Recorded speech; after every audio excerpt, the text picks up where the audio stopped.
नमस्कार, जोहार झारखंड देख रहे हैं आप। मैं हूं शुभे मिश्रा आपके साथ। चलिए करते हैं खबरों की शुरुआत। धीरज साहू कैश कांड को लेकर पीएम मोदी ने एक वीडियो जारी किया है। सोशल साइट एक्स में उन्होंने इस वीडियो को पोस्ट किया है, जिसको लेकर उन्होंने लिखा कि भारत में डकैती की कहानी की क्या जरूरत, जब कांग्रेस है जिसकी डकैतियां पिछले 70 सालों से मशहूर है और अभी भी गिनती लगातार जारी है।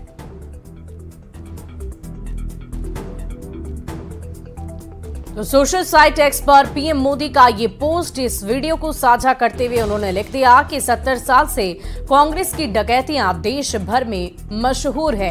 डकैतों की कहानी की इस देश को जरूरत नहीं, क्योंकि कांग्रेस यहां पर है। और देखिए इस तस्वीर को खुद सोशल मीडिया प्लेटफॉर्म एक्स पर प्रधानमंत्री नरेंद्र मोदी ने साझा किया है। और भी ज्यादा बढ़ सकता है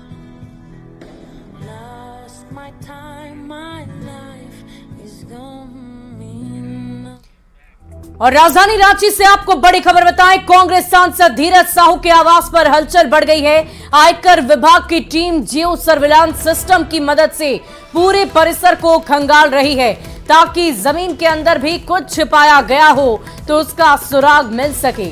आयकर विभाग को जानकारी मिली है कि कुछ जेवरात जमीन के अंदर भी छिपाकर रखे गए हैं, और इसी की जानकारी आने के बाद अब आयकर विभाग की टीम सर्विलांस सिस्टम की मदद से जमीन में छिपाए गए जेवरात और बाकी सामानों को खंगाल रही है।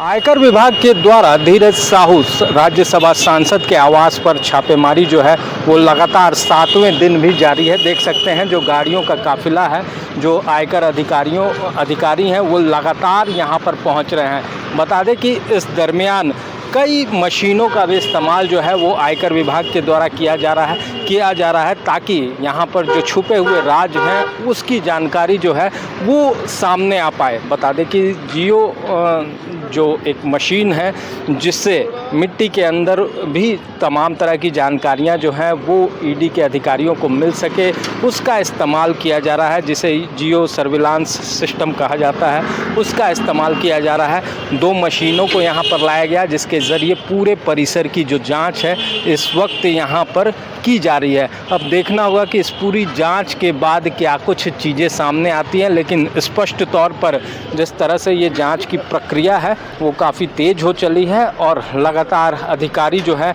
वो तमाम चीज़ों की गहनता से जांच कर रहे हैं। रांची से न्यूज़ 18 के लिए ओम प्रकाश। वहीं ओडिशा में कांग्रेस सांसद धीरज साहू के ठिकाने पर आयकर विभाग की छापेमारी खत्म हो गई है। टैक्स चोरी के आरोप में यहां पिछले 6 दिन तक छापेमारी हुई थी। बुलांगीर और टीटलागढ़ से 310 करोड़ रुपए कैश जब्त किए गए थे। आयकर विभाग इसकी जांच कर रही है। साथ ही आईटी विभाग ने ईडी को भी पूरे मामले की जानकारी दे दी है। कहा यह जा रहा है कि मनी लॉन्ड्रिंग को लेकर ईडी भी इस मामले की जांच पड़ताल जल्द ही कर सकती है। देखिए, पिछले बुधवार से जो छापा आयकर विभाग के द्वारा उड़ीसा के अलग अलग जगहों में पड़ा था, वो छापा आज मंगलवार सुबह खत्म हुआ है। और जो इस छापे में जो भी आयकर विभाग के अधिकारी सब शामिल थे वो सब अधिकारी भुवनेश्वर लौट चुके हैं। आज सुबह जब वो अधिकारी भुवनेश्वर लौट रहे थे, उनके साथ हमारा जो बातचीत हुआ, उस बातचीत के दौरान बहुत ताज़ा जानकारी जो मिल पा रही, उसके मुताबिक आईटी डिपार्टमेंट ने अभी ईडी को इन्फॉर्म कर लिया है और आगे ईडी इस बारे में इन्वेस्टिगेशन शुरू करेगी। आईटी डिपार्टमेंट का जो उड़ीसा में इन्वेस्टिगेशन था, फिलहाल वो अभी खत्म हो गया है।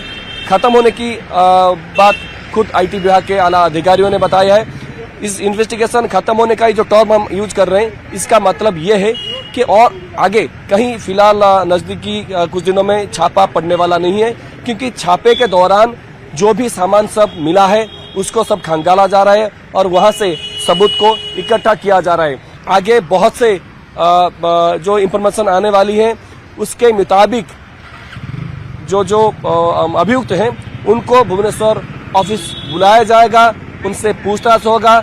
अगर किसी की भी कोई भी अगर किसी के पास कोई भी जानकारी हो तो वो इस बारे में आईटी विभाग को भी अपना सूचना दे सकता है। ये अभी आईटी विभाग का फिलहाल कहना है। तो इंतजार इस बात का है कि आईटी विभाग कितनों दिनों तक ये इंक्वायरी चला रही है और इंक्वायरी के बाद क्या सब सामने आ रहा है।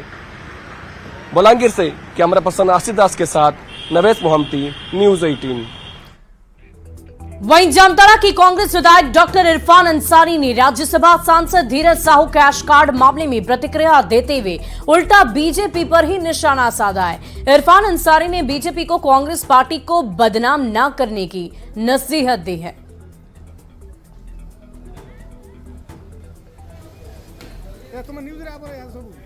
साहू जी के बारे में जो आप दुष्प्रचार आप लोग कर रहे हैं, ठीक है, वो कांग्रेस पार्टी क्या ठीक है सांसद हो सकते हैं, लेकिन उनका व्यवसाय है, वो बिजनेस करते हैं वो, और उनकी प्रतिक्रिया आप लोग लीजिए। वहीं झारखंड के मुख्यमंत्री हेमंत सोरेन छठे समन पर भी ईडी दफ्तर में हाजिर नहीं हुए।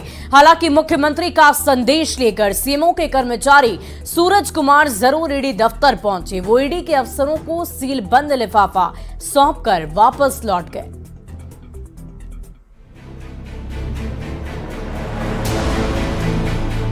दोपहर के करीब 2:30 बज रहे हैं। ईडी दफ्तर के बाहर गहमा गहमी बनी हुई है। केंद्रीय जांच एजेंसी की ओर से जारी छठी समन का वक्त गुजरता ही जा रहा है। सबके मन में यही सवाल है कि क्या मुख्यमंत्री हेमंत सोरेन इस बार हाजिर होंगे। पर तभी ईडी दफ्तर के ठीक सामने से सीएम हेमंत सोरेन का काफिला बिना रुके गुजर गया।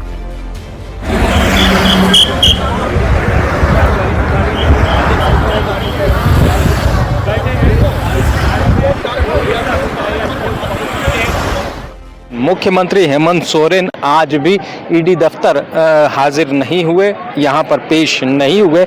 मुख्यमंत्री अपने प्रस्तावित दौरे दुमका के लिए रवाना हो गए। लैंडस्कैम में पूछताछ को लेकर प्रवर्तन निदेशालय की ओर से छठी दफा मुख्यमंत्री को समन भेजा गया था। इससे पहले 14 अगस्त, 24 अगस्त, 9 सितंबर, 23 सितंबर और 4 अक्टूबर को भी पूछताछ के लिए बुलावा आया था। इसके खिलाफ सीएम सुप्रीम कोर्ट तक गए, पर उन्हें राहत नहीं मिली तो ईडी की ओर से छठा समन जारी कर दिया गया। पर मुख्यमंत्री तो नहीं आए, लेकिन मुख्यमंत्री का संदेश लेकर सीएमओ के कर्मचारी सूरज कुमार जरूर ईडी दफ्तर पहुंचे। वो ईडी के अफसरों को सील बंद लिफाफा सौंपकर वापस लौट गए। हम लोग क्या था कैसे बता सकते हैं?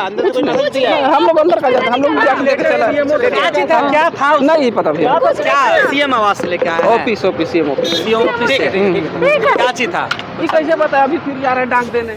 छठे समन के जवाब में भी मुख्यमंत्री की ओर से प्रवर्तन निदेशालय को लिखित जवाब भेज दिया गया है। वहीं इस पूरे मामले में एक बार फिर झारखंड की सियासत गरमाते दिख रही है। ओम प्रकाश, न्यूज 18, रांची।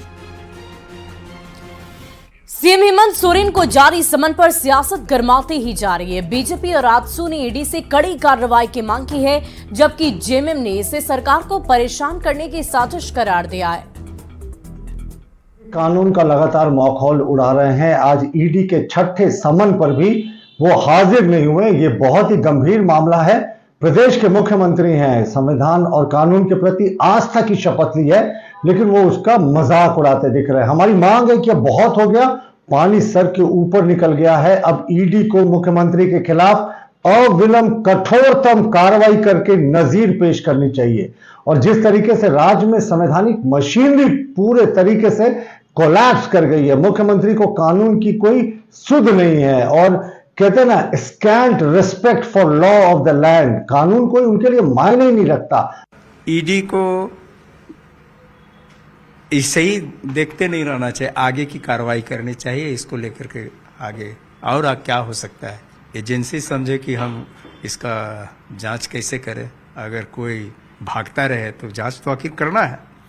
अगर जांच को प्रभावित करे तो आप उस पर कैसे करेंगे? आपको स्वतंत्र एजेंसी बनाया गया कि आप निष्पक्ष ढंग से जांच कर पाएंगे। आप जब मन करेंगे तब उन्हें बुला लीजिएगा। आज चिट्ठी दीजिएगा, कल हाजिर होइए, परसों हाजिर होइए। ऐसा होता है कहीं? आज इस राज्य को प्रगति के पथ पर सर्वोच्च शिखर पर बैठाने की प्रतिबद्धता और उसी कवायद में लगे हैं माननीय मुख्यमंत्री। सभी क्षेत्रों का दौरा निर्धारित है, पूर्व निर्धारित है। योजनाएं धरातल पर उतारी जा रही हैं और उस बीच में संबंध आता है। आखिर इस राज्य की प्रगति को, विकास को रोकने का प्रयास है या क्या है, ये तो भाजपा वाले बता पाएंगे। और झारखंड के मुख्यमंत्री हेमंत सोरेन ने कहा है कि केंद्र सरकार 1,36,000 करोड़ रुपए का बकाया वापस कर दे तो झारखंड की शक्ल और सूरत ही बदल जाएगी। दुमका में सरकार आपके द्वार कार्यक्रम के बाद उन्होंने कहा कि वो झारखंड के विकास के पथ पर आगे ले जाना चाहते हैं, पर विपक्षी दल उनकी सरकार को परेशान कर रहे हैं। लेकिन क्या कोई हवा को रोक पाया है?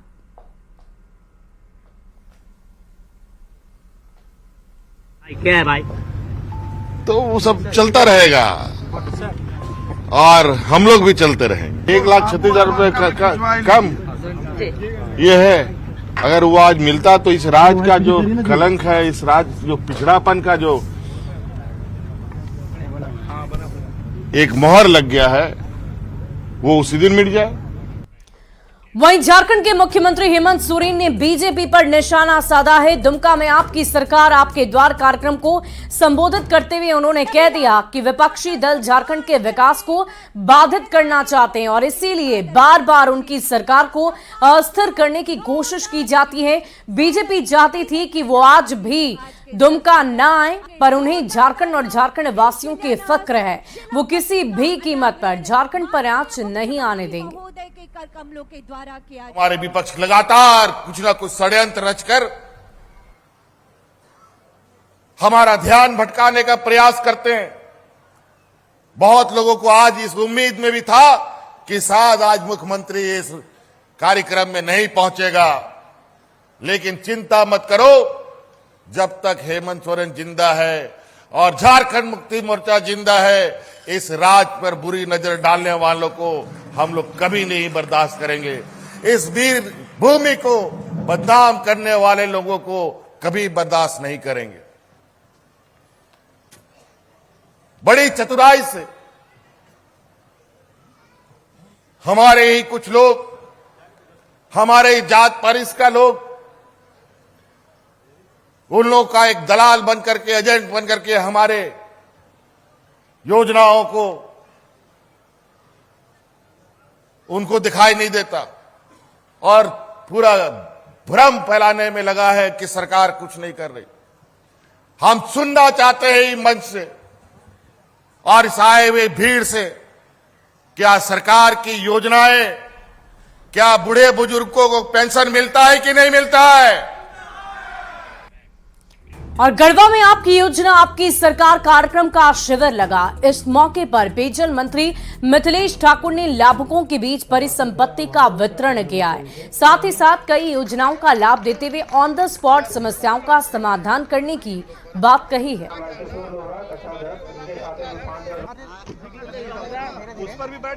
निष्पादन हुआ, लोगों की समस्याओं का समाधान हुआ। दूसरे चरण में भी कामों में इससे ज्यादा, पहले चरण से ज्यादा लोगों में उत्साह था।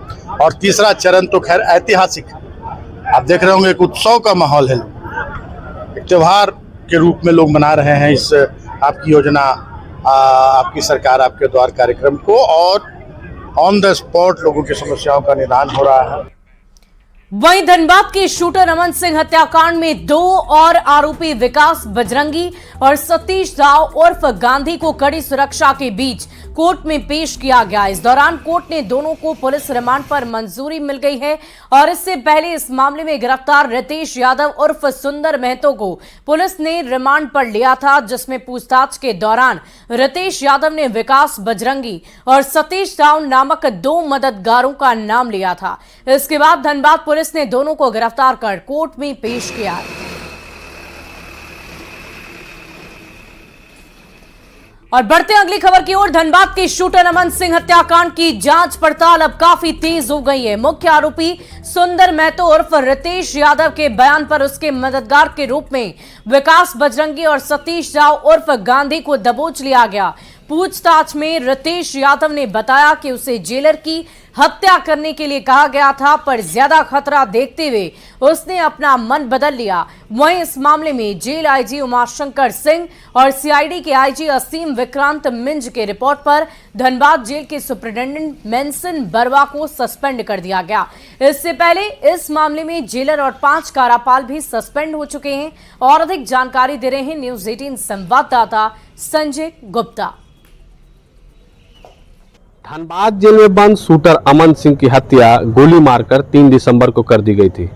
गोली मारने वाले सुंदर महतो उर्फ रितेश यादव को पुलिस ने न्यायालय के आदेश के बाद 5 दिन के रिमांड में लिया था और उस रिमांड में पुलिस को कई अहम जानकारियां मिली। रितेश यादव ने पुलिस को रिमांड में बताया कि शूटर अमन सिंह की हत्या की पूरी साजिश आशीष रंजन उर्फ छोटू ने की थी और इसके लिए उसे बाइक चोरी के मामले में जेल जाना था और उसी के तहत वह बाइक चोरी मामले में जेल गया और पुलिस को अपना नाम सुंदर महतो और बोकारो जिला के तेलो का रहने वाला बताया था। अमन सिंह की हत्या में जेल में सुंदर उर्फ रितेश की मदद सतीश शाह उर्फ गांधी और विकास बजरंगी ने किया है और यह पूछताछ में सारी बातें रिमांड में सुंदर उर्फ रितेश ने पुलिस को बताया है। अब पुलिस इस मामले में अमन सिंह की हत्या के मामले में सतीश उर्फ गांधी और विकास बजरंगी को रिमांड में लेने की प्रक्रिया कर रही है। फिलहाल अमन सिंह की हत्या के मामले में जांच रिपोर्ट जेल आईजी और सीआईडी आईजी के द्वारा सौंपने के बाद जेल अधीक्षक मेंसन बरवा को निलंबित कर दिया गया है और इससे पहले जेलर और 5 कारापालों को भी निलंबित किया गया था। वहीं अब भी अमन सिंह की हत्या के जो मामला है उसकी जांच जारी है। संजय गुप्ता, न्यूज 18 धनबाद।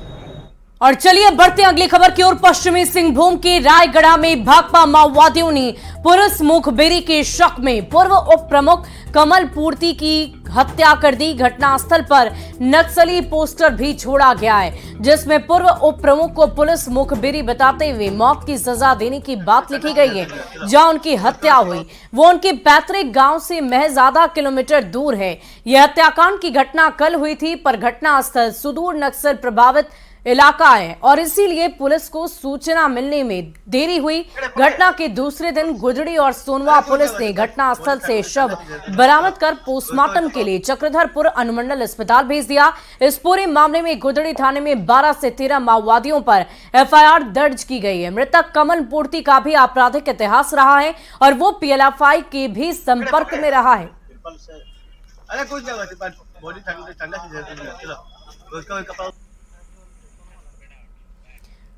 और झारखंड प्रदेश कांग्रेस प्रभारी अविनाश पांडे 2 दिवसीय दौरे के दौरान कार्यकर्ताओं में नया जोश भरकर वापस लौट गए हैं। रांची में कांग्रेस प्रवक्ता राकेश सिन्हा ने बताया कि कांग्रेस प्रभारी ने 2 दिन तक खूंटी, लोहरदगा, चाईबासा के कार्यकर्ताओं के साथ बैठक की, बूथ कमेटी की मजबूती का निर्देश दिया।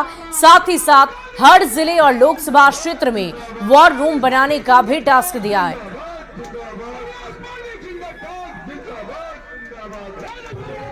हम लोग बूथ स्तर की पूर्णता संगठन की उसको बहुत जल्द से जल्द कंप्लीट कर लें और तमाम जिलों में जो है लोकसभा क्षेत्रों में एक वार रूम का भी गठन करना है, उसकी क्या स्थिति है।